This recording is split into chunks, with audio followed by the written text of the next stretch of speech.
முன்னொரு சமயம் பிரம்மதேவன் அவரோட சத்தியலோகத்தில் அவர் சரஸ்வதியோட இசையை ரொம்ப அழகாக ரசிச்சுட்டு இருந்தார். அந்த சமயத்தில் சத்தியலோகமே அலறுற மாதிரி ஒரு சத்தம் கேட்குது. என்னன்னு சொல்லி பார்த்தோம் அப்படின்னா, பிரம்மதேவரே என்னை காப்பாற்றுங்க, பிரம்மதேவரே என்னை காப்பாற்றுங்கன்னு சொல்லி அலறிக்கிட்டு துர்வாச முனிவர் ஓடி வராரு.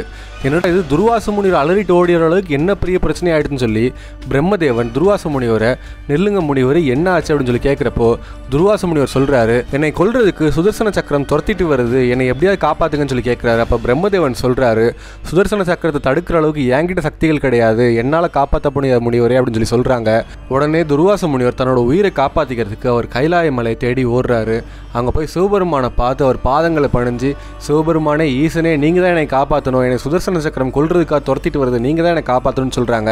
அப்போ சிவபெருமான் சொல்கிறாங்க, சுதர்சன சக்கரம் ஒரு முறை யார் மேலே ஏவி விட்டாங்க அப்படின்னா, யார் ஏவி விட்டாங்களோ அவங்க திரும்ப கூப்பிட்ற வரைக்கும் அந்த சுதர்சன சக்கரம் அழிக்காமல் அது திரும்ப வராது, அதனால் என்னால் உங்களை காப்பாற்ற முடியாது அப்படின்னு சொல்லி சிவபெருமான் சொல்கிறாங்க.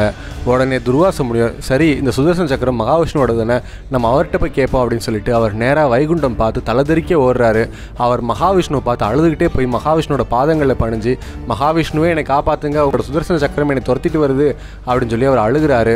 அப்போ மகாவிஷ்ணு சொல்கிறார், துர்வாச முனிவரே மன்னிக்கவும், சுதர்சன சக்கரத்தை நான் என்னோட பக்தனுக்காக நான் காவலுக்கு விட்டுருந்தேன், நீங்கள் என்னோட பக்தனுக்கு ஏதோ ஒரு தீங்கு விளைவிச்சிருக்கீங்க, அதனால சுதர்சன சக்கரம் உங்களை விரட்டிட்டு வருது, நீங்கள் எந்த பக்தனுக்கு தீங்கு விளைவிச்சிங்களோ அவங்ககிட்டே போய் சரணடைங்க, அப்போ தான் இதில் வந்து தப்பிக்க முடியும், என்னால் எதுவும் பண்ண முடியாது அப்படின்னு சொல்லி சொல்கிறாங்க.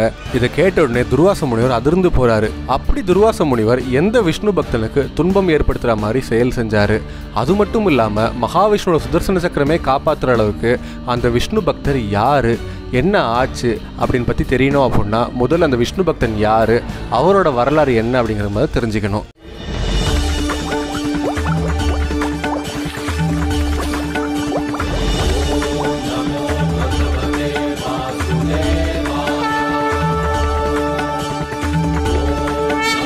முன்னொரு காலத்தில் நபன் அப்படின்னு சொல்லி ஒரு மிகப்பெரிய அரசர் இருந்தார். அந்த அரசர் வந்து தன்னோட ராஜ்யத்தை எல்லாத்தையுமே தன் பிள்ளைகள்கிட்ட கொடுத்துட்டு அவர் வனத்தில் போய் தவம் பண்ண போகிறேன் அப்படின்னு சொல்லி போயிடுறாரு. இந்த நபன் அப்படிங்கிற அரசருக்கு வந்து மூத்த மகன் யாருன்னு சொல்லி பார்த்தோம் அப்படின்னா அவர் பேர் தான் நரபாகன். நரபாகன் வந்து தந்தை போனதுக்கப்புறம் அவர் குருகுலத்துக்கே திரும்ப போயிட்டு அவர் ரொம்ப நாள் கழித்து அவர் திரும்ப ராஜ்யத்துக்கு வராமலே இருந்தார். இதனால் அவரோட தம்பிகள்லாம் என்ன யோசிச்சாங்கன்னா, தந்தை காட்டுக்கு தவம் பண்ண போயிட்டாங்க, நம்ம மூத்த அண்ணனோ குருகுலத்திலே போய் தங்கிட்டாங்க, இவர் கல்யாணமே பண்ணிக்காமல் பிரம்மச்சாரியாகவே இருந்து போயிடுவார் போல், அதனால் நம்ம என்ன பண்ணலாம் அப்படின்னா நம்ம ராஜ்யத்தை நமக்குள்ளே பங்கு போட்டுக்கலாம் அப்படின்னு சொல்லி இவங்க முடிவு பண்ணுறாங்க. அதனால் தம்பிகள்லாம் என்ன பண்ணுறாங்கன்னா அவங்களுக்குள்ளேயே தன் தந்தையோட பாகத்தை பூராமே பங்கு போட்டு அவங்க எடுத்து அவங்க ஆட்சி பண்ண ஆரம்பிக்கிறாங்க. கொஞ்சம் வருஷம் கழிச்சு இந்த நரபாகன் வந்து குருகுலத்திலேருந்து அவர் ராஜ்யத்துக்கு திரும்ப வராரு. அப்போ தம்பிகளை பார்த்து கேட்குறாங்க, தந்தையோட சொத்துக்களை பூரா நீங்கள் பங்கு போட்டிங்கன்னு சொல்லி நான் கேள்விப்பட்டேன், என்னோட பங்கு எங்கே இருக்குது அப்படின்னு சொல்லி கேட்குறாங்க. அப்போ தம்பிகள் எல்லாமே முழிக்கிறாங்க. அண்ணன் வரமாட்டான்னு நினச்சி அண்ணனுக்கு பாகம் கொடுக்காம நம்ம பங்கு போட்டுமே அப்படின்னு சொல்லிட்டு அவங்க தந்திரமாக யோசித்து அவங்க சொல்கிறாங்க, ஆனால் உங்களுக்கான பங்கு வந்து நாங்கள் தந்தையவே வச்சுருக்கோம், தந்தை வந்து உங்களுக்கு சொந்தமானவர் அப்படின்னு சொல்லி சொல்கிறாங்க. இதை கேட்ட உடனே நரபாகன் வந்து சரின்னு சொல்லிட்டு தன் தந்தை வந்து எங்கே இருக்காங்க அப்படின்னு சொல்லி தேடி அவர் போகிறாரு. நரபாகன் தன் தந்தையை தேடி கண்டுபிடிச்சி அவங்க தம்பிகள் சொன்ன விஷயத்த அவங்க தன் தந்தைகிட்ட சொல்கிறாங்க. அப்போது அந்த தந்தை வந்து அவர் உணர்ந்துக்கிறாரு, தம்பிகள் எல்லாமே சூழ்ச்சி பண்ணி இந்த நரபாகனை ஏமாற்றிட்டாங்க அப்படின்றத புரிஞ்சுக்கிட்ட அவர் வந்து அவர் சொல்கிறாரு, மகனே நீ வந்து புத்தி உள்ளவன், அதனால நீ எங்கே போனாலும் பிழைச்சிப்ப, நான் உனக்கு ஒரு உபாயம் சொல்கிறேன், அது என்ன அப்படின்னா அங்கீரச ரிஷிகள் வந்து அவங்க மோட்சம் அடையணும்னு சொல்லிட்டு அவங்க 6 நாள் யாகம் பண்ணிகிட்டு இருக்காங்க. அதில் 6ஆவது நாள் அவங்க சொல்ல வேண்டிய மந்திரத்தை அவங்க மறந்து தடுமாறவும் செய்வாங்க. அப்போது நீ அங்கே போன அப்படின்னா அவங்க மறந்து போன மந்திரத்தை உன்னோட மேதாவித்தனத்தினால நீ அவங்களுக்கு எடுத்து சொல்லி அவங்களுக்கு உதவி பண்ண அப்படின்னா அவங்க உனக்கு நிறையா செல்வங்களும் தனங்களும் கொடுப்பாங்க, அதை வச்சு நீ புழைச்சிக்கலாம் அப்படின்னு சொல்லி அவர் சொல்கிறாரு. இதை கேட்ட உடனே நரபாகனும் தன் தந்தையை வணங்கிட்டு அங்கீரச ரிஷிகள் யாகம் பண்ணுற இடத்துக்கு போகிறாங்க. தன் தந்தை சொன்ன மாதிரி அந்த ரிஷிகளுக்கு வந்து நரபாகன் உதவி பண்ணுறாங்க. ரொம்ப சந்தோஷம் அடைஞ்ச அந்த ரிஷிகள் எல்லாமே வந்து நரபாகனுக்கு மிகுந்த செல்வங்களும் தனங்களும் கொடுத்துட்டு அவங்க மோட்சம் அடையவும் செய்கிறாங்க. நரபாகன் ரொம்ப சந்தோஷமாக அவங்க கொடுத்த செல்வங்களை தனங்களை எடுத்துகிட்டு அவங்க புறப்படுற சமயத்தில் வடக்கு திசையில் இருந்து கருப்பு சிவப்பு நிறம் பொருந்திய ஒரு புருஷர் வராரு. அவங்க வந்து நரபாகனை பார்த்து சொல்கிறாங்க, ஐயா நரபாகனே, உங்கள் கையில் இருக்கக்கூடிய தனங்களும் செல்வங்களும் எனக்கு சேர வேண்டியவை, அதனால் என்கிட்ட கொடுத்துட்டு நீங்கள் போங்க அப்படின்னு சொல்கிறாங்க. உடனே நரபாகன் வந்து அதிர்ந்து போய் அவர் சொல்கிறாரு, இது எல்லாமே ரிஷிகள் எனக்கு கொடுத்தது, நான் எப்படி உங்களுக்கு கொடுக்குறது அப்படின்னு சொல்கிறாங்க. அந்த சமயத்தில் அந்த புருஷர் சொல்கிறாரு, இது எனக்கு சேர வேண்டியதா உங்களுக்கு சேர வேண்டியதா அப்படிங்கிறது உன் தந்தைக்கு தெரியும், உங்கள் தந்தைக்கிட்ட போய் கேட்போம், அவங்க இது யாருக்கு சேர வேண்டியதுன்னு சொல்கிறாங்களோ அவங்ககிட்ட இதை நான் கொடுத்துட்றேன் அப்படின்னு சொல்லி அவங்க சொல்கிறாங்க. இதை கேட்ட உடனே நரபாகன் இதுதான் சரியான விஷயமா இருக்கும், வா எங்கள் தந்தைக்கிட்ட போய் கேட்கலான்னு சொல்லிட்டு அந்த புருஷரை அழைச்சிட்டு அவங்க தந்தைக்கிட்ட போகிறாங்க. நரபாகன் தன் தந்தையை பார்த்து நடந்த விஷயத்து எல்லாமே எடுத்து சொல்கிறாங்க. அப்போ நரபாகனோட தந்தை வந்து நரபாகனை பார்த்து சொல்கிறாங்க, மகனே அவங்க சொல்கிறது உண்மை தான், யாகத்தில் மிகுந்த எல்லா பொருட்களுமே வந்து ருத்ரனுக்கு சேர வேண்டியவை, அதனால் இந்த செல்வங்களும் தனங்களும் வந்து ருத்ரனுக்கு தான் சேரணும், நீ ருத்ரர்கிட்ட கொடுத்துரு அப்படின்னு சொல்கிறாங்க. இதை கேட்ட உடனே நரபாகன் வந்து நேராக அந்த சிவப்பு கருப்பு நிறங்கூடிய புருஷர்கிட்ட போயிட்டு அவர் வணங்கிட்டு அவர் சொல்கிறாரு, பகவானே வந்திருக்கிறது ருத்ரன் தெரியாமல் நான் உங்ககிட்ட தப்பு பண்ணிட்டேன், என்னோட தப்பை மன்னிச்சிட்டு இந்த செல்வத்தின் தடங்களை நீங்களே எடுத்துகிட்டு போங்க, இது உங்களுக்குரியது அப்படின்னு சொல்லி என் தந்தை சொல்லியிருக்காரு, என் தந்தை சொல்ல நான் தட்டவே மாட்டேன், அதனால் இது நீங்கள் தான் எடுத்துகிட்டு போகணும்னு சொல்கிறாங்க. நரபாகனோட பண்பையும் அவரோட பக்தியும் பார்த்த உடனே ருத்ரர் ரொம்ப சந்தோஷப்படுறாரு. அப்போ ருத்ரர் சந்தோஷப்பட்டு நரபாகனை பார்த்து சொல்கிறாங்க, நரபாகனே உன்னோட பணிவையும் உன்னோட பக்தியையும் உன்னோட குணத்தையும் பார்த்து நான் ரொம்ப சந்தோஷப்பட்டிருக்கேன், இந்த செல்வங்கள் தனங்கள் எல்லாத்தையுமே நீயே வச்சுக்கோ, இது என்னோட அன்பளிப்பு அப்படின்னு சொல்கிறாரு. அது மட்டும் இல்லாமல் யாருக்குமே பண்ணாத பிரம்ம உபதேசத்தை நான் உனக்கு பண்ணுறேன் அப்படின்னு சொல்லிட்டு அவர் பிரம்ம ஞானத்தை உபதேசம் பண்ணவும் செய்கிறாரு. இப்படி பிரம்ம உபதேசம் பெற்ற நரபாகனுக்கு வந்து மகா ஞானியாகவும் புண்ணியவானுமான அம்பரீசன் அப்படின்னு சொல்லி ஒரு மகன் பிறக்கிறாங்க. இந்த அம்பரீசன் வந்து இந்த பூமியை முழுக்க ஒரு குடைக்குள்ளே கொண்டு வரணும்னு சொல்லிட்டு அவர் பூமியை மொத்தமாக அவரோட குடை கீழே கொண்டு வந்து அவர் ஆட்சி புரியவும் செஞ்சார். கனவுலையும் பார்க்க முடியாத செல்வங்களையும் தனங்களையும் அவர் சேர்த்து வச்சுருந்தார். இருந்தாலும் இது எல்லாமே மாயை உண்டாக்கக்கூடியது, எப்போவுமே வந்து இறுதியாக இருக்கிறது அந்த பகவானான மகாவிஷ்ணு மட்டுமே தான் சொல்லிட்டு மகாவிஷ்ணு மேலே அளவு கடந்த பக்தி கொண்டு இருந்தார்.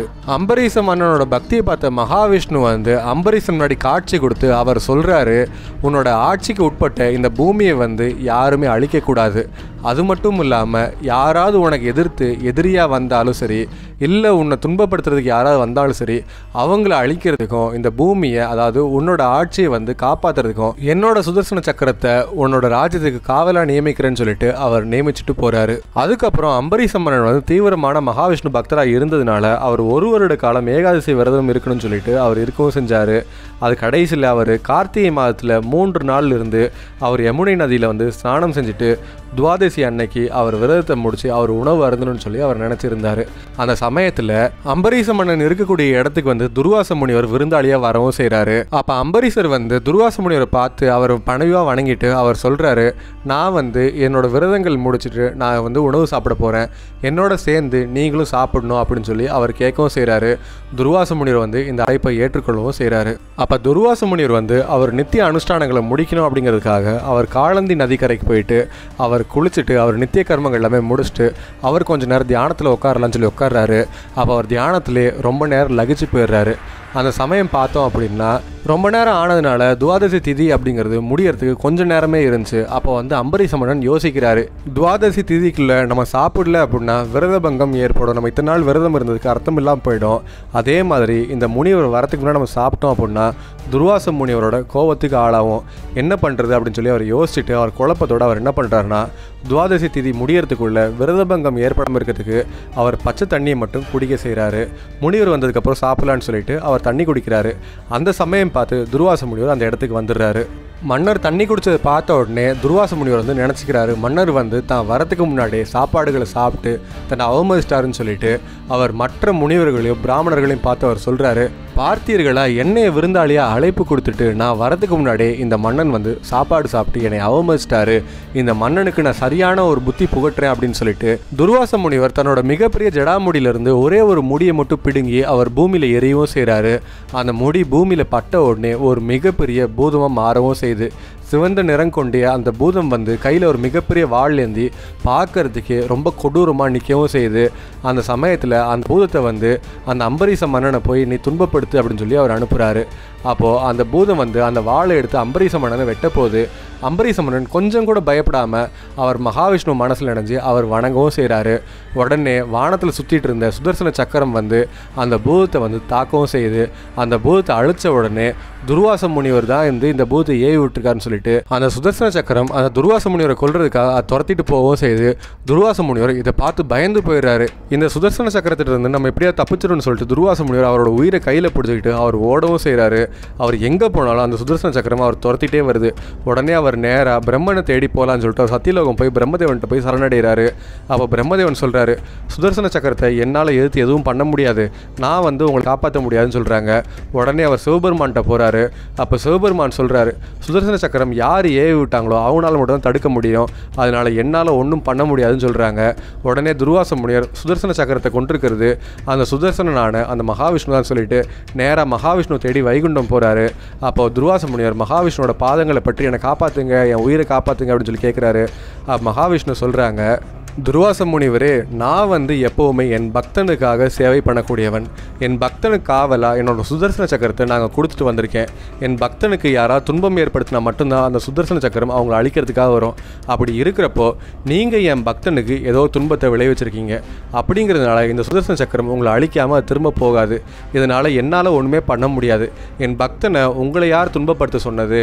அதனால் நீங்கள் வந்து சுதர்சன சக்கரத்திலிருந்து தப்பிக்கணும் அப்படின்னா என் பக்தனான அம்பரீஷன்கிட்ட போங்க. அவரோட பாதங்களை பற்றி நீங்கள் வந்து உங்கள் உயிர் பிச்சை கேட்டீங்க அப்படின்னா அவர் உங்களுக்கு கொடுப்பாரு. நான் எப்போவுமே என் பக்தன் பக்கம் தான் நிற்பேன். அவர் இங்கே என்ன பண்ணாலும் சரி என் பக்தனுக்கு தான் நான் கூட இருப்பேன் அப்படின்னு சொல்லி சொல்கிறாங்க. இதை கேட்ட உடனே துர்வாச முனிவர் புரிஞ்சுக்கிறாரு, நம்ம பண்ணது மிகப்பெரிய தப்பு, அம்பரீஷன் கிட்ட போய் நம்ம மன்னிப்பு கேட்கணும்னு சொல்லிட்டு அம்பரீஷ மன்னன் எங்கே இருக்காருன்னு சொல்லி தேடி கண்டுபிடிச்சி வேகமாக ஓடி போய் அம்பரீஷ மன்னனோட பாதங்களை அவர் பற்றவும் செய்கிறாரு. அப்போ அம்பரீஷ மன்னர் துர்வாச முனிவரை என் பாதங்களை தொடாதீங்க, நீங்கள் மிகப்பெரிய மாமுனிவர், நான் வந்து உங்கள் பாதங்களை தழுவி நான் உங்ககிட்ட ஆசீர்வாதம் வாங்கணும்னு நினைக்கிறேன் அப்படின்னு சொல்லிட்டு துர்வாச முனிவரோட பாதங்களை தொட்டு அவர் வணங்கவும் செய்கிறாரு. அப்போ துர்வாச முனிவர் சொல்கிறாரு, நான் பண்ணது மிகப்பெரிய தப்பு, என்னை நீங்கள் தான் காப்பாற்றணும்னு சொல்கிறாங்க. அப்போது அம்பரீஷ மன்னன் வந்து அவர் சுதர்சன சக்கரத்தை பார்த்து அவர் வணங்கி அவர் சொல்கிறாரு, சுதர்சன பகவானே, இந்த துர்வாச முனிவர் வந்து எனக்கு எந்த ஒரு பங்கமும் ஏற்படுத்தலை, நான் பண்ண ஒரு சின்ன நிகழ்வை பார்த்து இவர் தப்பாக நினச்சிக்கிட்டாரு, அதனால் இந்த துர்வாச முனிவரை நீங்கள் எதுவுமே பண்ணாதீங்க, இவருக்கு விரோதி கிடையாது அப்படின்னு சொல்லி அவர் வணங்கவும் செய்கிறாரு. அந்த சுதர்சன சக்கரம் ஒன்றுமே பண்ணாமல் அது திரும்ப இருந்தபடியே அவர் வானத்தில் போய் சொல்லல ஆரம்பிச்சிருச்சு. இதை பார்த்து துர்வாச முனிவர் ரொம்ப சந்தோஷப்படுறாரு. அப்போ அம்பரீஷ மன்னன் துர்வாச முனிவரை பார்த்து சொல்கிறாங்க, நீங்கள் வந்து எனக்கு விருந்தாளியாக வந்தவர், அப்படிங்கிறதுனால நீங்கள் சாப்பிடாம நான் சாப்பிட மாட்டேன், நான் வந்து வெறும் தண்ணி மட்டுமே தான் குடிச்சிருந்தேன், நீங்கள் திரும்ப என்கிட்ட வருவீங்கன்னு சொல்லி நான் உங்களுக்கு காத்துட்டு இருந்தேன், ஆனால் நீங்கள் எங்கெங்கேயோ சுற்றிட்டு கடைசியாக தான் என்கிட்ட வந்திருக்கீங்க, நீங்கள் வர வரைக்கும் நான் சாப்பிடாம நான் வெறும் தண்ணி மட்டுமே தான் குடிச்சிட்டு இருக்கேன், நீங்கள் வந்து விருந்து உண்ணா மட்டும்தான் நான் சாப்பிட முடியும் அப்படின்னு சொல்லி கேட்குறாரு. அம்பரீஷ மன்னனோட குணத்தையும் அவரோட பக்தியும் பார்த்துட்டு துர்வாச முனிவர் நெகிழ்ந்து போகிறாரு. நம்ம எவ்வளோ பெரிய தப்பு பண்ணிட்டோம், இப்படிப்பட்ட பண்புள்ள மன்னனை போய் நம்ம தப்பாக நினச்சிட்டோமே அப்படின்னு சொல்லிட்டு அவர் வந்து மனசில் அவர் வருந்தவும் செய்கிறாரு. அம்பரீஷ மன்னனோட உட்காந்து அவர் விருந்து உண்டு அவர் அம்பரீஷ மன்னனுக்கு எல்லா ஆசீர்வாதங்களும் கொடுக்கவும் செய்கிறாரு. இப்படி அம்பரீஷ மன்னன் மகாவிஷ்ணு மேலே அளவு கடந்த பக்தி கொண்டதுனால மகாவிஷ்ணு அம்பரீஷ மன்னனை காக்கிறதுக்கு அவரோட சுதர்சன சக்கரத்தையே கொடுத்துருக்காரு. அந்த சுதர்சன சக்கரத்தினால துர்வாச முனிவர் பண்ண தப்பை துர்வாச முனிவரே உணர்ந்திருக்காரு. இப்படி துர்வாச முனிவரோட தப்பை உணர வச்சு மகாவிஷ்ணு என்னைக்குமே அவரோட பக்தர்கள் பக்கம் தான் இருப்பார் அப்படிங்கிறத அவர் உலகத்துக்கு புரிய வைக்கவும் செஞ்சார். இப்படி மகாவிஷ்ணு தன்னோட பக்தனான அம்பரீஷ மன்னனுக்கு அவர் அல்பாளித்த நிகழ்வு பற்றி நீங்கள் என்ன நினைக்கிறீங்க அப்படிங்கிறத பற்றி கமெண்ட்ல சொல்லுங்கள். இந்த வீடியோ பிடிச்சிருந்தா ஒரு லைக் போடுங்க. இந்த வீடியோ ஃப்ரெண்ட்ஸ் அண்ட் ஃபேமிலிக்கு ஷேர் பண்ணுங்க. இந்த வீடியோ பார்த்துட்டு இருக்க நீங்கள் இன்னும் நம்ம ஏல் சேனலை சப்ஸ்கிரைப் பண்ணல அப்படின்னா உடனே சப்ஸ்கிரைப் பண்ணுங்க. அப்போ தான் நாங்கள் போகிற வீடியோஸ் எல்லாமே உங்களுக்கு உடனுக்குடன் நோட்டிஃபிகேஷன்ஸாக வரும்.